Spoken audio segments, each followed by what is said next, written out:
Well, now we've sorted that out, we've now got the original input gear, which is a 26 tooth, and we've got new bearings in and the original shim.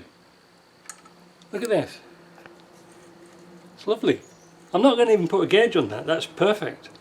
You can feel them after a while. You know what they feel like. But that's nice. You can just as say move it with one finger. Those will settle in really nice. So the next thing to do, whilst it's here and it's low, I'm going to take this off, clean it up, put the cover on, tighten these down to 45 Newton meters, and then we'll put it on the stand. Now we've established that the gear in here is just nice. You know, it's not too tight, not too slack. It's just really nice. I know sometimes you put a dial gauge in just to calculate it, but sometimes if you use the old shim, you should be pretty good. As long as you use like Timken bearings, the same ones that's taken out, you should be alright. So like again, we're not going to put the seal in until we test this. So now we're going to pay our attention to, oh, that was a bit loose, isn't it? Now we're going to pay our attention to this Ashcroft AATB, and we're going to assemble it. And it's just the same really as any other centre diff, except they're nicer. Now, as we've mentioned before, if you get a blown centre diff of the old original type, like in the UK and Europe, you usually can find a replacement second hand pretty easy, but over here we can't. They're not sort of easy things to find. So what you intend to do is to get an aftermarket one, and they're the same price as these. You know, an aftermarket regular diff is the same price as an AATB, so you might as well get one of these. So one of the problems we've come across before in the past is teeth. Let me explain. On here, the teeth here are narrow, very narrow, and same on this is the low range gear. So there are two types of AATB. There's two different splines. We've been through this once before, and you must make sure you get the right one for your vehicle, all right? Because this hub here is expensive. It's very expensive hub.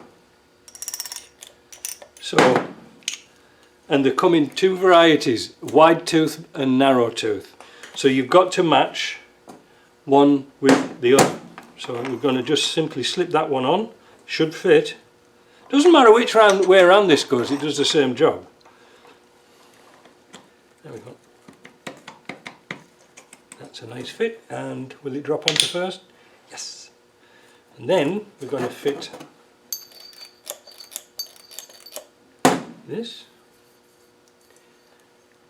I'll put some oil onto this new gear. This is the new high range gear.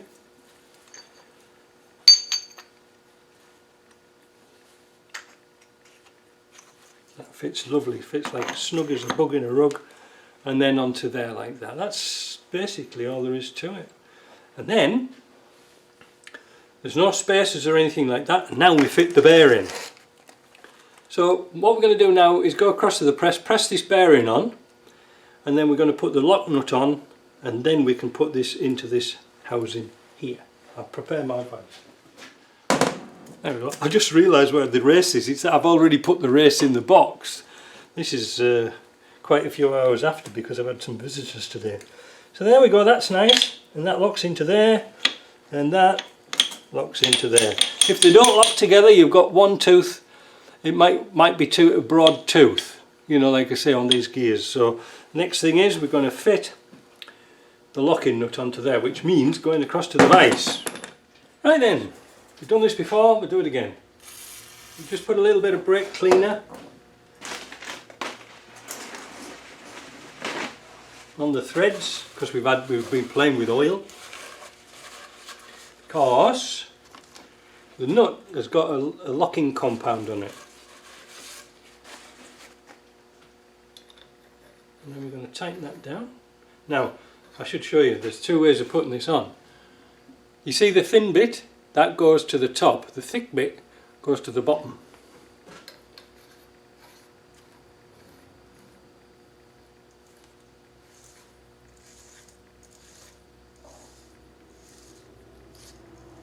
There we go. And then I'm going to tighten it down to 72 Newton meters using the little Ashcroft tool there. We've got it in the soft jaw, so they'll probably come out.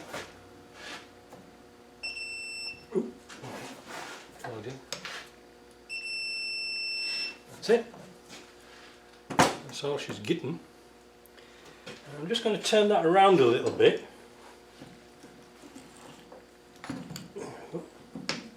Till we get to the stalking piece. So on your nut there's a little notch in this inside here, and we're going to stalk it. Now I found a new technique how to do those, which is kind of painless. By using the impact gun with a picker on it, and guide it like that, and that makes a lovely stalk. Now, right, so we've got this end done. The next thing is to fit the bearing onto this end here. That's kind of easy. We'll go and push it on.